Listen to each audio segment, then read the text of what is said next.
Me decías antes que no nacemos con un talento, que hay que desarrollarlo. Explícanos esto. Vamos a ver, el talento no es un concepto científico.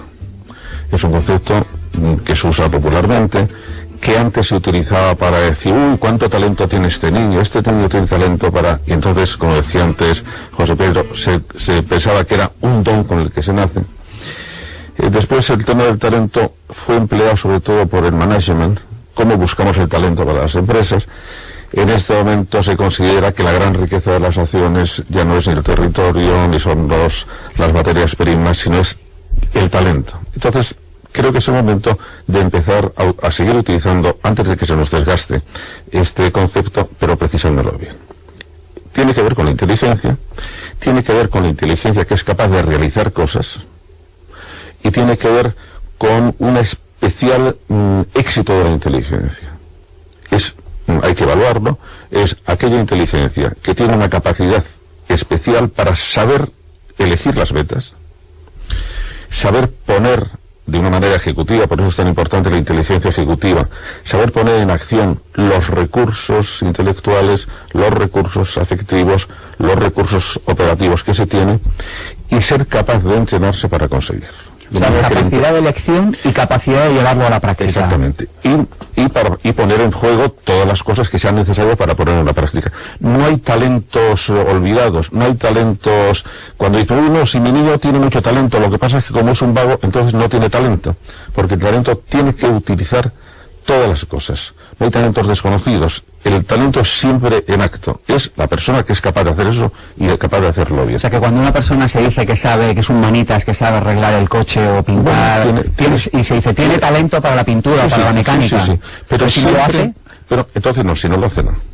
Es decir, es igual que la persona que dice, mi niño o esta persona es muy inteligente, es un estupendo jugador, pero como no quiere entrenarse, entonces no es un estupendo jugador.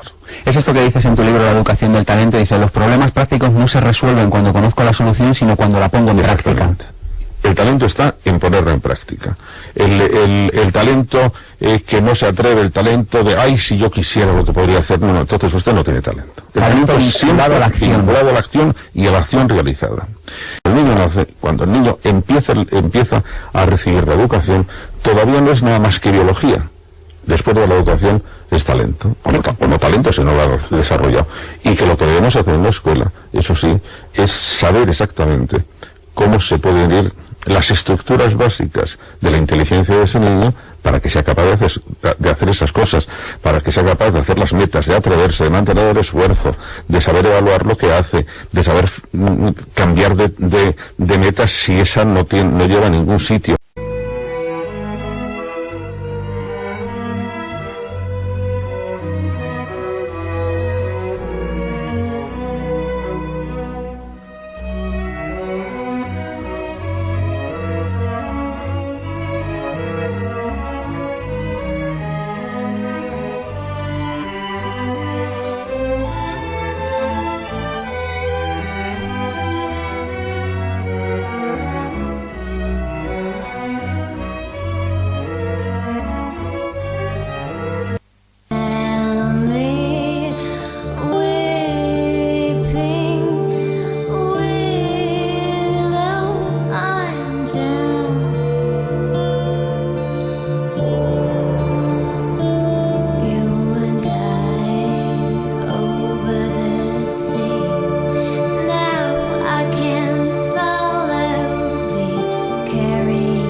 Buenos días, soy Howard Gardner y me dirijo a ustedes por vídeo desde Cambridge, Massachusetts. No se puede hablar sobre la teoría de las inteligencias múltiples sin tener en mente la teoría estándar sobre la inteligencia que se ha desarrollado durante el último siglo, principalmente en Occidente, pero que también ha influido en otras partes del mundo.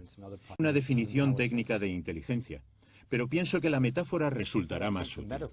La visión estándar de la inteligencia es que tenemos un ordenador en nuestra mente-cerebro. Si el ordenador funciona bien, somos inteligentes y hacemos todo de forma inteligente. Si es promedio, somos regulares en todo.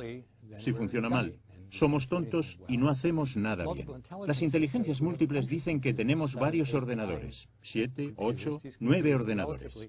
Estos ordenadores son relativamente independientes los unos de los otros. Así que podemos tener aptitud para algo, digamos la música, ser regulares en otra cosa, como las matemáticas, y dársenos mal otra, por ejemplo, entender a las personas o lo contrario.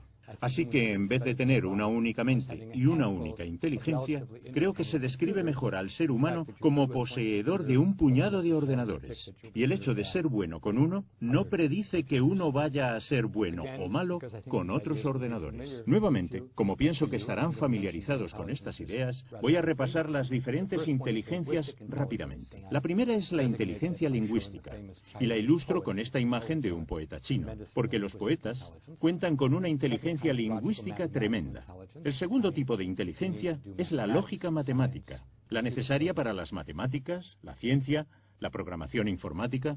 En Occidente, cuando hablamos de inteligencia, generalmente nos referimos a personas capaces en el lenguaje y la lógica, porque si se te dan bien el lenguaje y la lógica, te irá bien en la escuela, y mientras permanezcas en la escuela, te considerarás listo. Pero si te aventuras fuera de ella, podrás descubrir que esas inteligencias pueden ser más o menos útiles. La tercera inteligencia es la inteligencia musical. Es la capacidad de oír, recordar y manipular las estructuras musicales. La cuarta es la inteligencia espacial, la capacidad de orientarse en espacios amplios, como hacen los pilotos o los navegantes, o en un espacio más circunscrito, como hacen los escultores o los jugadores de ajedrez.